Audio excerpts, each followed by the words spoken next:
আমাদের পক্ষ থেকে সকল শ্রোতাদের জানাই নমস্কার। আপনাদের জন্য আমাদের নিবেদন লেখক অখিল নিয়োগী রচিত নিশীথ রাতের ফাঁসি। দয়া করে গল্প পাঠে সৃষ্ট ত্রুটিগুলি মার্জনা করবেন এবং আমাদের এই প্রচেষ্টাটি আপনার ভালো লাগলে চ্যানেলটিকে সাবস্ক্রাইব করে আমাদের উৎসাহ বাড়াবেন।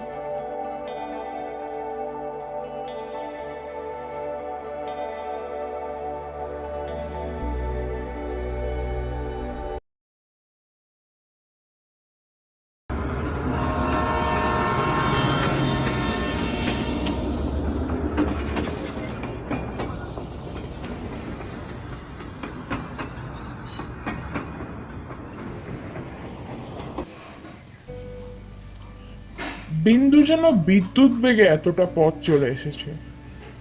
এখন ট্রেনের কামরায় বসে ভাবতে ওরই অবাক লাগছে। শনিবার কলেজে মাত্র 2 ঘন্টার ক্লাস ছিল। ছুটতে ছুটতে ফিরে এসেছে মেসে। আগে থেকে ম্যাটিনি শোর টিকিট কেনা ছিল। ওথেলো দেখবার একটি সুপরিকল্পিত আয়োজন ছিল বন্ধুদের সঙ্গে। সন্ধেবেলায় ছিল কলেজের প্রীতি সম্মেলন, কিন্তু কোনো কিছুতে যোগ দেওয়া ওর কপালে নেই। এই যে কাব্যের ভাষায় যাকে বলে বিনা মেঘে বজ্রপাত, সেই জাতীয় একটি বেমক্কা রকম কাণ্ড ঘটে বিন্দুর সব প্ল্যান ওলট পালট করে দিল। আর সত্যি কথাই তো, দেশ থেকে ওরকম একটা টেলিগ্রাম এলে হাত পা আপনা হতেই পেটের মধ্যে সেধিয়ে যায়। ওর বাবার নাকি শক্ত অসুখ, এখনই বাড়ি রওনা হতে হবে। টেলিগ্রামটা করেছেন ওর পাড়া সম্পর্কে বিনোদ কাকা। সত্যি একটা বাড়াবাড়ি কাণ্ড না হলে বিনোদ কাকা কখনো এভাবে টেলিগ্রাম করে বসতেন না। এই তো সেবার ওর মার সাংঘাতিক বসন্ত হয়েছিল, তবু তিনি বিন্দুকে খবর দিতে দেননি। পাড়ার ছেলেরা পালা করে দেখাশোনা করেছে। বিনোদ কাকা নিজে সবসময় খবরাখবর নিয়েছেন। ডাক্তার কাকা ওষুধ আনার ব্যবস্থা করেছেন। প্রয়োজন মতো রাত জেগেছেন, তবু ওর পড়ার ক্ষতি হবে বলে কাউকে খবর দিতে দেননি। কলেজের ছুটি হলে বাড়ি গিয়ে মাকে দেখে আঁতকে উঠেছিল। সমস্ত মুখে একেবারে বিশ্রী রকম বসন্তের দাগ হয়েছে। তার মায়ের অমন সুন্দর দুধে আলতা রং তা যেন জ্বলে কালো হয়ে গিয়েছে। এই বয়সেও বিন্দু মায়ের বুকে মুখ লুকিয়ে কান্না চেপে রাখতে পারেনি। মা ওর চুলে আঙুল চালিয়ে ঠান্ডা গলায় বলেছিলেন, দূর ভাবলা, বুড়ো ছেলে বুঝি এমনি কাঁদে? আমি যদি তোর মেয়ে হতাম তো ভাবনার কারণ ছিল। এই বিচ্ছিরি মেয়েকে কিছুতেই বিয়ে দিতে পারতিস না, সারা জীবন গলায় ঝুলিয়ে নিয়ে বেড়াতে হতো। সেদিন মায়ের মুখের হাসিও কিন্তু কান্নার মতো শুনিয়েছিল। গাড়ির দোলানির যেমন বিরাম নেই, ওর ভাবনা চিন্তারও তেমনি অন্ত নেই। মাত্র 2খানি ধুতি নিয়ে সে কিভাবে ছুটে এসেছে, তারপর ঠেলা ঠেলি মারামারি করে টিকিট কিনে ট্রেনের কামরার মধ্যে ঢুকেছে। সে কথা ভাবতে সত্যি অবাক লাগে। এই দিন 2 আগেও তো সে ছোট বোন সিন্ধুর একখানা চিঠি পেয়েছে। তাতে বাড়িতে অসুখ বিসুখের কোনো উল্লেখই নেই, বরঞ্চ বুদি গাই, বাঘা কুকুর, মেনি বিড়াল আর কথা সর্বস্ব কাকাতুয়ার কুশল সংবাদই ছিল।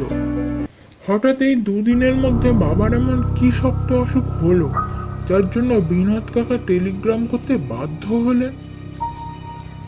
বিন্দুর মনে শুধু একটি প্রশ্ন উঁকি মারতে লাগলো, বাড়িতে পৌঁছে সে বাবাকে দেখবে তো?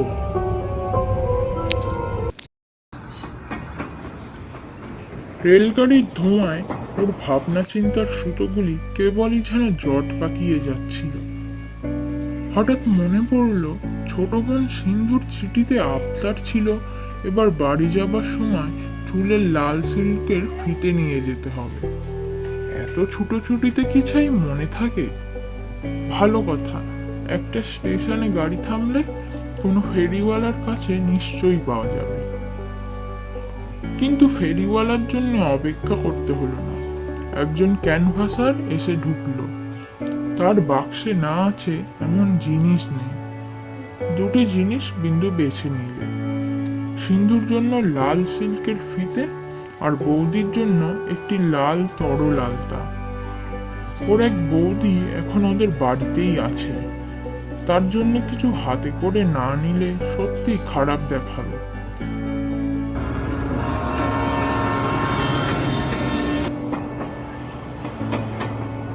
ক্রমে রাত গভীর হয়। গাড়ির যাত্রীও একে একে কমতে থাকে। যাদের বাড়ি কলকাতার কাছে তারা সত্যিই ভাগ্যবান। এতক্ষণ অনেকে গিয়ে বাড়ি পৌঁছে গেছে। মায়ের হাতের রান্না গরম মাছের ঝোল ভাত নিয়ে খাচ্ছে সঙ্গে সঙ্গে। বিন্দুর খিদে পেয়েছে, কিন্তু খেতে ইচ্ছে করছে না। পেছন দিকে হেলান দিয়ে চোখ বুজেছে বিন্দু। গাড়ির ঝাঁকুনিতে মাথাটা ঘড়ির পেন্ডুলামের মতো দুলছে। কামরার ভেতরে লোকের কথার কচকচানি বন্ধ হয়ে গেছে। দু তিনজন লোক যারা দূরে দূরে বসে আছে তাদেরও চোখ ঢুলে আসছে। হঠাৎ কানের কাছে কে ফিসফিস করে বললে, আমাদের দেখতে আসছিস খোকা? আমরাও যে তোর জন্য পথ চেয়ে বসে আছি। চমকে উঠল বিন্দু। ঠিক ওর মায়ের গলা। মা ওকে খোকা বলে ডাকেন। না, ও কিছু নয়। হয়তো নিজের অজান্তে মা বাবার কথা বেশি করে ভাবছে, তাই ওই রকম কিছু শুনে থাকবে। আরেকটা স্টেশনে গাড়ি থামতে খাবারওয়ালা এলো খাবার বেচতে। কিন্তু কিছু মুখে নিতে মন চায় না। যদিও অনেক রাত্রে গাড়ি পৌঁছাবে ওদের স্টেশনে, তবুও কি জানি কেন বিন্দুর পেটের খিদেকে মোটেই আমল দিল না।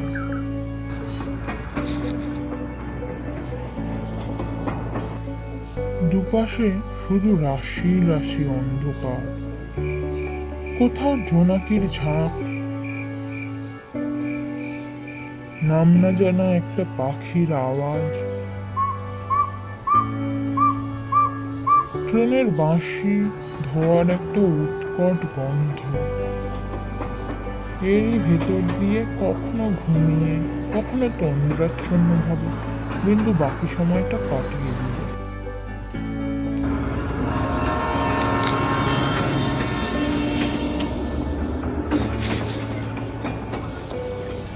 গাড়ি যখন ওদের স্টেশনে গিয়ে পৌঁছলো তখন ঠিক রাত 2টো। এরপর আছে ক্ষেতের আল ধরে মাইলখানেক হাঁটা পথ। দ্বাদশীর চাঁদ মাথার উপর। পুরো জ্যোৎস্না নয়, অথচ বেশ আবছা আবছা ভাব। সেই চাঁদও আবার মাঝে মাঝে হালকা মেঘের সঙ্গে লুকোচুরি খেলছে। মনে হচ্ছে ওই আধখানা চাঁদ কখনো ঘোমটা পড়ছে, আবার কখনো ওড়না সরিয়ে দিচ্ছে। কুয়াশা নয়, অথচ কেমন যেন একটা ঘোলাটে ভাব সারা মাঠখানা জুড়ে। তাড়াতাড়ি যেতে পারবে মনে করে বিন্দু মাঠের মাঝামাঝি ধরে একটি পায়ে চলা পথ দিয়ে এগিয়ে চলল।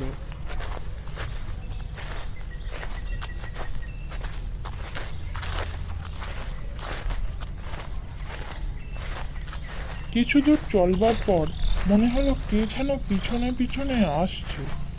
তার পায়ের অস্পষ্ট আওয়াজ শোনা যাচ্ছে কিনা জোর করে বলা যায় না, কিন্তু বেশ অনুভব করা যায় যে একটি লোক তাকে অনুসরণ করে এগিয়ে আসছে। দৃষ্টি তার ঠিক ওর পিঠের উপর। ও যদি হঠাৎ থেমে যায়, তার পেছনকার লোকটিও দাঁড়িয়ে পড়ে, কিন্তু তাকালে আর চোখে পড়ে না। বিন্দু বেশ বুঝতে পারলে যে এত রাত্রে একা একা পথ চলেছে বলেই ওর মনে ভয় বাসা বেঁধেছে। ভয়কে তাড়াবার ওষুধও বিন্দুর জানা আছে। সে বিকট গলা ছেড়ে গান ধরলে, সেই রাতে রাত ছিল পূর্ণিমার, রং ছিল, আর রং ছিল। সুকণ্ঠ বলে বিন্দুর খানিকটা সুনাম ছিল, কিন্তু আজ এ কি কাণ্ড ওর? গলাটা মাঝে মাঝে বন্ধ হয়ে আসছে কেন? মনে হচ্ছে বেশ খানিকটা শ্লেষ্মা জমেছে কণ্ঠনালীর ভেতরে, কিছুতেই সেটাকে দূর করা যাচ্ছে না। গলা খুলে গান গাইতে পারলে আর ভয়টা কোথায়? কিন্তু কিছুতেই যে গলাটা আগের মতো হালকা করতে পারছে না। যাই হোক, থামা আর চলা, গান গাওয়া আর কান পেতে কিছু শোনা, এইভাবে মাঠটাকে পেরোনো গেল। ওই তো সামনে গাঙ্গুলিদের নাট মন্দির আর ধানের গোলা, ওরই পাশ দিয়ে গ্রামে ঢুকতে হবে। সেখান থেকে ওদের বাড়ি আর বেশি দূরের পথ নয়। একেবারে চেনা অঞ্চলে এসে পড়েছে, তাই গলার গুনগুনানি বন্ধ করে দিল বিন্দু। ওই তো ওদের বাড়ি দেখা যাচ্ছে। বাড়ির ঠিক সামনেই সদর রাস্তার উপর সেই প্রকাণ্ড তেঁতুল গাছটি। কিন্তু এ কি গুমট পড়েছে আজ, গাছের পাতাটি অবধি নড়ছে না। তাহলে এইবার পথের শেষ। আগ্রহ আর উৎকণ্ঠা নিয়ে এগিয়ে যায় সে। কিন্তু এ কি কাণ্ড, তেঁতুল গাছটার ঠিক নিচে যেখানে ছায়াটি বেশ ঘন হয়ে জমাট বেঁধেছে, সেখানে দাঁড়িয়ে আছেন ওর বাবা, হাতে সেই বাঁধানো লাঠিটা। ওরই উপর দেহের ভর রেখে ওর বাবা এক দৃষ্টে তারই দিকে তাকিয়ে রয়েছেন। ভারী অবাক হয়ে গেল বিন্দু, ছুটে গেল ওর কাছে, বললে, আপনি এত রাত্রিরে দাঁড়িয়ে কেন? আপনার অশোকের টেলিগ্রাম পেয়েই তো আমি ছুটতে ছুটতে আসছি। ক্ষীণ কণ্ঠে বিন্দুর বাবা বললেন, তা জানি বাবা, বিনোদের যেমন কাণ্ড, সামান্য কি একটু অসুখ করেছে আর অমনি তোর বিনোদ কাকা এক টেলিগ্রাম করে বসলো। আমরা সবাই ভেবে বাঁচি না, আজই যে তুই ছুটতে ছুটতে আসছিস সে তো জানা কথাই। সেই সন্ধে থেকে তোর মার মুখে আর অন্য কোনো কথা নেই। খোকা নিশ্চয়ই আসছে আজ আমাদের দেখতে, তাই তো আগ বাড়িয়ে তোকে নিতে এসেছি। ওর বাবার কথা শুনে ভারী রাগ করল বিন্দু। উত্তর দিলে, আপনারও তো কম বাড়াবাড়ি নয়। আমি আসছি তাই বলে আপনি এত রাত্রিরে অন্ধকারে বাড়ি থেকে বেরিয়ে এসছেন। অসুস্থ শরীর, একটা লণ্ঠনও তো হাতে করে আনতে হয়। না না, আবার লণ্ঠন কিসের জন্যে? এই তো দিব্যি আবছা চাঁদের আলো, পথ চলতে কোনো অসুবিধেই হয় না। বিন্দু ব্যস্ত হয়ে বললে, না না, এত রাত্রিরে আপনার ঘরের বাইরে বার হওয়া একেবারেই উচিত হয়নি। চলুন, আমি আপনাকে ধরে নিয়ে যাচ্ছি। বাবা আঁতকে উঠে বললেন, না না, আমায় ধরে নিয়ে যেতে হবে না। বাতের ব্যথায় এমন কষ্ট পাচ্ছি বাবা যে কেউ গায়ে আঙুল ঠেকালেও মনে হয় হাড়গুলো কনকন করে উঠল। চল, তোর মা ভারী ব্যস্ত হয়ে আছে। আমি আমার লাঠি নিয়ে ঠক ঠক করতে করতে দিব্যি যেতে পারবো। মাকে দেখবার জন্য বিন্দু ছুটে বাড়ির ভেতরে চলে গেল। যার অসুখের কথা শুনে ভাবনার অন্ত ছিল না, তার সঙ্গে তো আগেই দেখা হয়ে গেল। মা ওর অপেক্ষায় শোবার ঘরের দেওয়ায় বসেছিলেন। বললেন, বসবি আয়, রাস্তায় কোনো কষ্ট হয়নি তো? না না, কষ্ট আর কি, টেলিগ্রাম পেয়েই তাড়াতাড়ি ছুটে আসতে হলো, তাই তোমার শাড়ি আনতে পারিনি। তাতে আর কি হয়েছে, এখন আর আমার শাড়ির দরকার নেই। আমার গয়নাগুলি একটা ন্যাকড়ার পুঁটলিতে বেঁধে চালের ঝালার মধ্যে গুঁজে রেখে দিয়েছি। কলকাতায় নিয়ে যাস, আমার বৌমা এলে তার হাতে দিস। বিন্দু বিরক্ত হয়ে উত্তর দিলে, কি আজে বাজে কথা বলছো মা? তোমার গয়না আমি কলকাতা নিয়ে যাব কেন?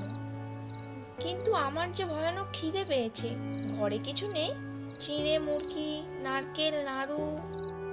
মা খুশি হয়ে বললেন, খাবি? তাই বল না, তুই যা যা ভালোবাসিস দেব। বৌমা, এই দাওয়াতেই বিন্দুর একটা ঠাঁই করে দাও। বিন্দু শুধোলে, কেন মা, ঘরের ভিতরে গিয়ে খাবো না? বৌদি সিন্ধু পোড়ার মুখী কোথায় গেল? আলো জ্বালতে বলো না ওদের, ভালো করে তোমার মুখ দেখতে পাচ্ছি না। মা উত্তর দিলেন,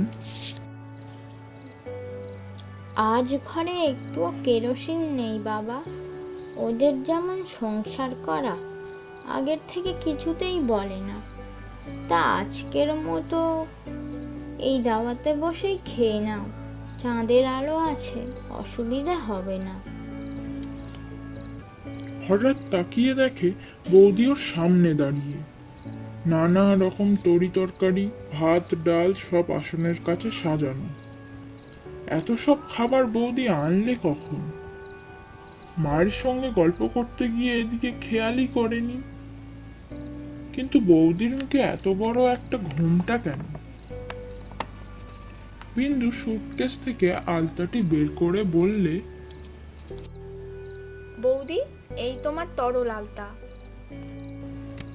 বৌদি মৃদু স্বরে উত্তর দিলেন, ওই দাওয়ার উপরেই রাখো ঠাকুরপো, আমি পরে এসে তুলে রাখবো খন। মা বললেন, আর দেরি করিস নে, এইবার খেতে বস। বিন্দুর সত্যিই খুব খিদে পেয়েছিল, আর দ্বিরুক্তি না করে আসনের উপর গিয়ে বসলো। তারপর অবাক হয়ে বললে, এ তুমি কি করেছো মা? আমি যা যা ভালোবাসি সব রান্না করে বসে আছো। বাড়িতে এমন অসুখ বিসুখ চলছে, তোমার নিজের শরীরটাও তো তেমন ভালো দেখছি নে, তার মধ্যেও এত রান্না করলে কখন? মা ধমক দিয়ে উঠলেন, তুই কথা বলবি না খাবি? আমি কিন্তু খুব বেশিক্ষণ আর বসতে পারবো না। কেন, তোমার শরীরটা খারাপ লাগছে বুঝি? তাহলে তুমি আর রাগ করো না, শুয়ে পড়ো গে।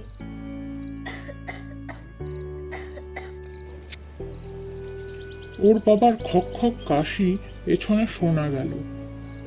তাকিয়ে দেখলে তিনিও দাওয়ার উপর এসে বসেছেন। বিন্দু বললে,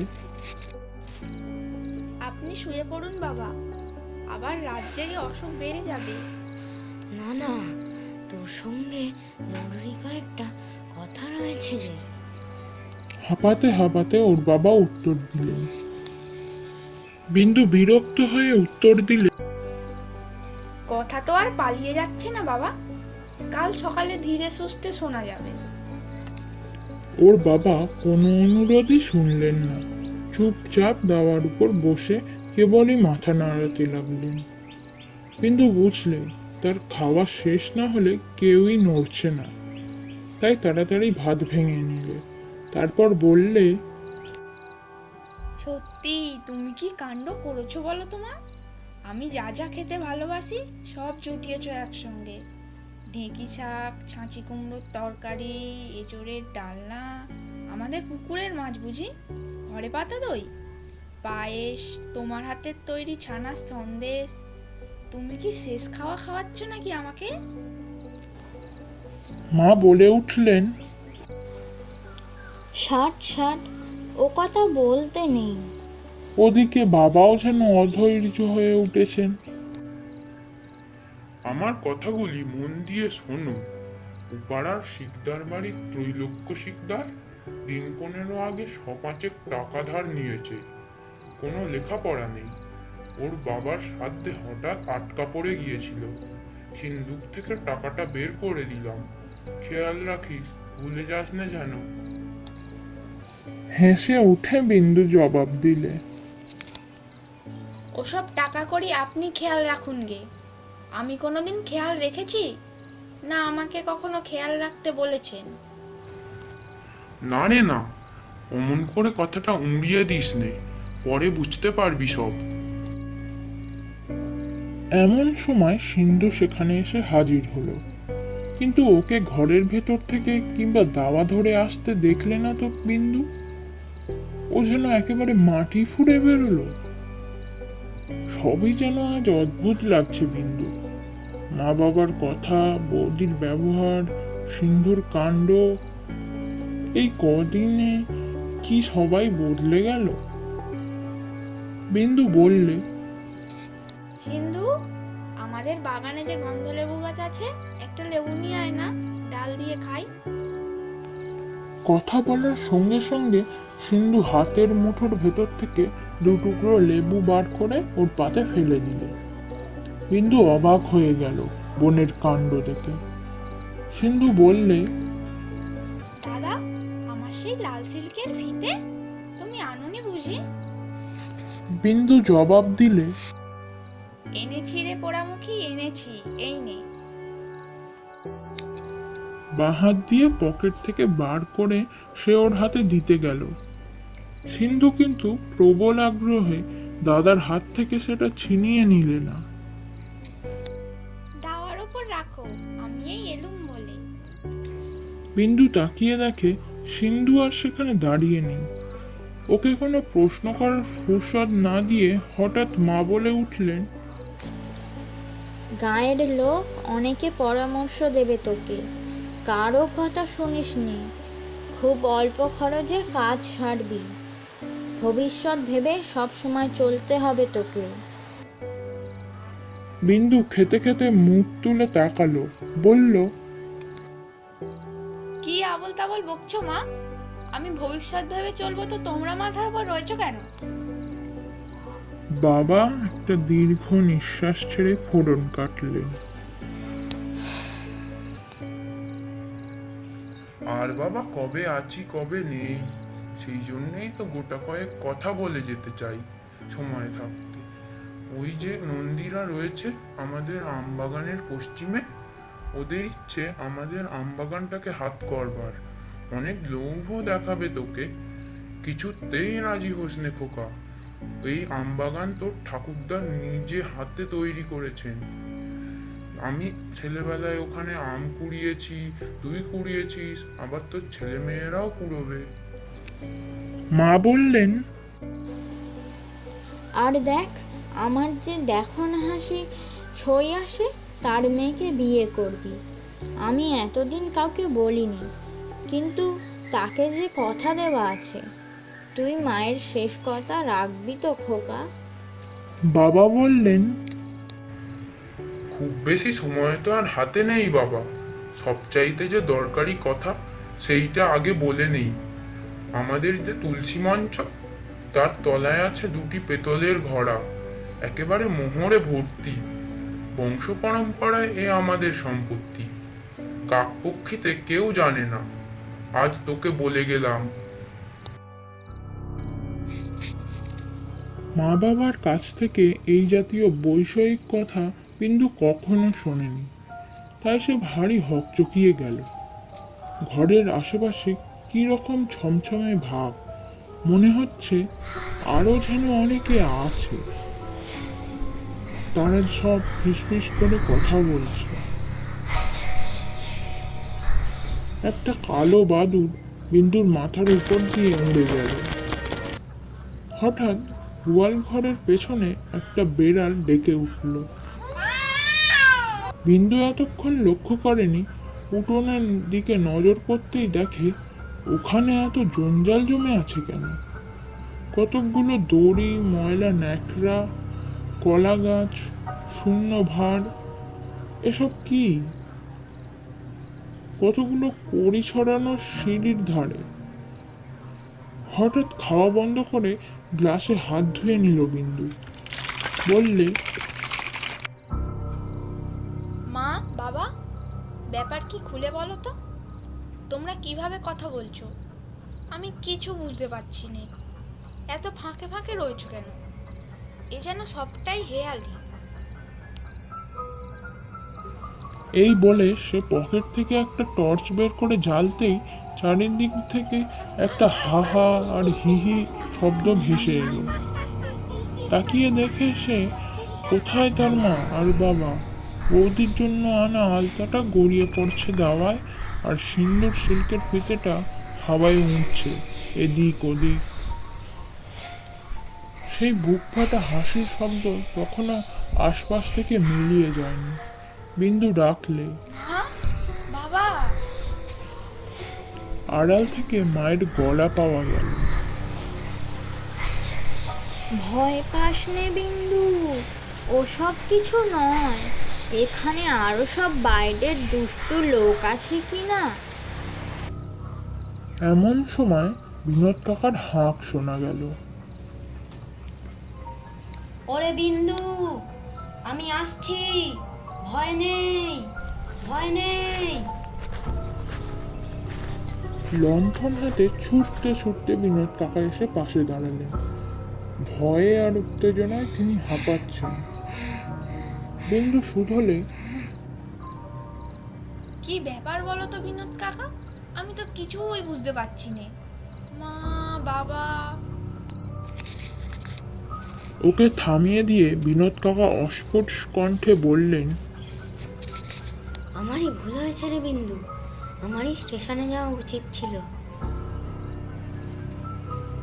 এইবার বিন্দু তার কাকার ডান হাতখানা জড়িয়ে ধরে বুক ফাটা চিৎকার করে শুধলে, কাকা, কি হয়েছে আমায় তুমি খুলে বলো। বিনোদ কাকা ধরা গলায় জবাব দিলেন,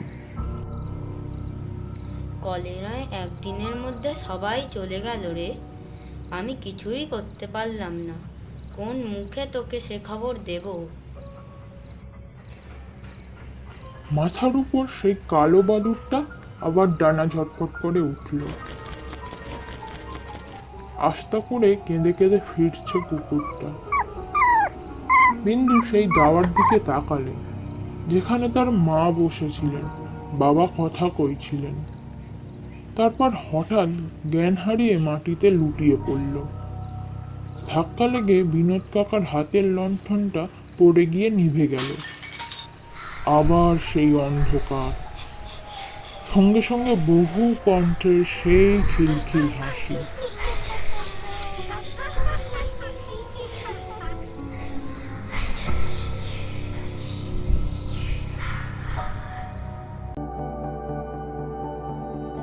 শেষ হলো আজকের গল্প নিশীথ রাতের হাসি। গল্পটি যদি আপনাদের ভালো লেগে থাকে তাহলে আমাদের চ্যানেলটিকে সাবস্ক্রাইব করবেন এবং একটি লাইকের মাধ্যমে আমাদের উৎসাহ আরও বাড়িয়ে দেবেন। ধন্যবাদ।